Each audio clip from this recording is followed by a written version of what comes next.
I am going to walk you through your organizational capacity assessment assignment. This assignment is due week 2. It is 15% of your grade and it is closely linked or connected to your final proposal, but you really should be thinking about it as early as week 1.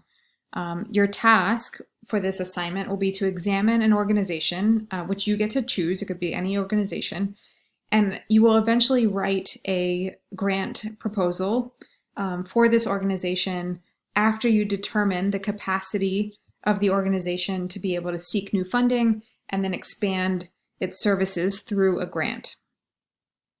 That is the essence of this course, but we're going to start with the assessment and finding that gap of where additional funding could be utilized. So in regards to what organization you should choose, as I mentioned, you can choose any agency, but it should be one that you have a connection with or an interest in, because your program proposal is going to focus on this organization. So ideally, this will be the same organization that you pick in week 1. You will continue to assess and write the program proposal for the same organization through week 7, but that is not always the case. Students do change their organization, and I just ask that you email me, but it is fine. After week 1, you will still have the opportunity to identify a different organization for your organizational capacity assessment, and then even still as you start to write your program proposal. However, as you do work on the front end, you could continue to use that same research and data throughout, and so it does add a little bit of work to your plate if you do change organizations. If you plan to focus on a large organization that has a number of different units in it, and a good example is a hospital or a city or county government, you can begin the overview of your paper of the large setting, but focus the analysis on a particular unit that provides social services within the larger organization. You're going to be collecting information and data for this assignment. So you will need descriptive information, and you're encouraged to utilize online resources. I certainly support that. You can go to the organization's website, look at their brochures, strategic plans, other documents that they have on there. And you can also schedule interviews with clients, staff, or supervisors to obtain any needed information about the organization. So that scheduling sometimes can take time. So again, I encourage you to be thinking about this in week 1 so that you can hit the ground running in week 2. In regards to formatting, so there's 4 sections to this paper, and you should have a subheading for each of those 4 sections. You do not need to include an introduction or a conclusion, but you should have a cover letter, and then you will also have a reference page. You are required to have in-text citations and a reference page using APA format. Please do look that up. There are a lot of online resources to refresh your memory. And then please use data instead of opinions. So the exception for that is sections 4B and 4C. You can use informed opinions based on experience, but an informed opinion is an opinion that is backed up by some kind of data. Please do address each question that is listed in the assignment.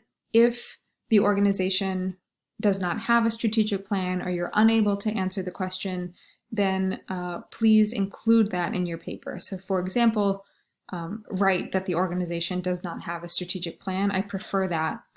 You will get points taken off if you skip questions.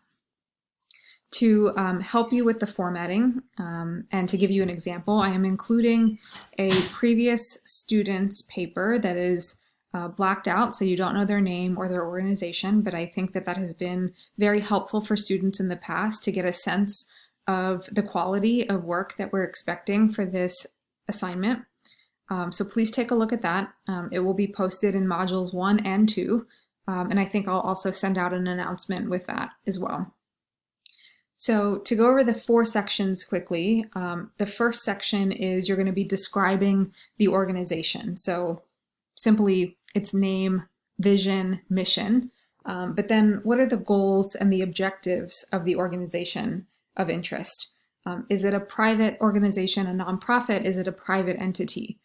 Does it have a strategic plan? And what are the program goals for the future of the organization? So that's the first section.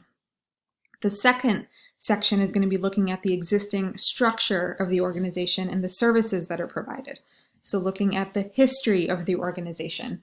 What client population does the organization serve? What are the kinds of services and programs that are offered? And how is the organization structured? So if there is an organizational chart, you can include that, and you will see in the sample paper that student had included an org chart. And then lastly, how many staff members work at the organization? And this gives us a sense of scale, that social service organizations can be as little as 10 people and as big as over 150 people. The third section is the organization's relationship to the environment at large. So what niche does this organization or program fill in the community? Are there other organizations in the community that provide some of the same services? What are the differences and similarities by age, race, gender, income, education of the clients at the organization versus the staff at the organization?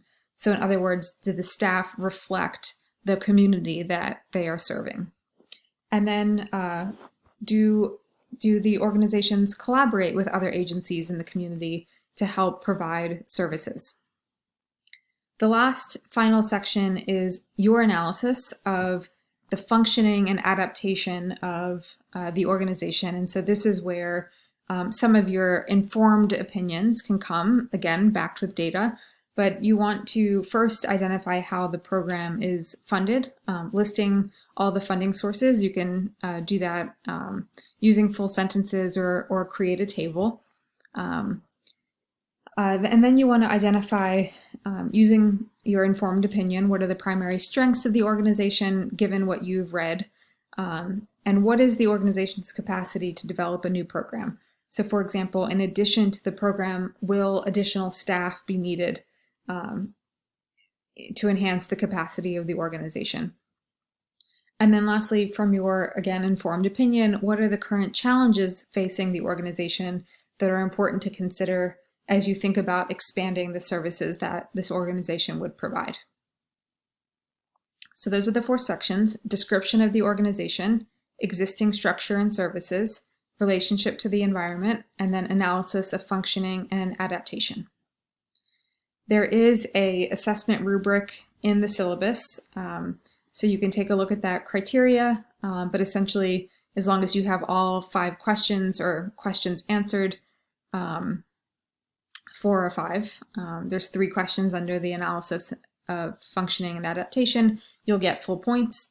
The clarity of your writing, grammar, making sure that you're using the subheadings and headings, proper APA format, all of that is important to give another 10 points.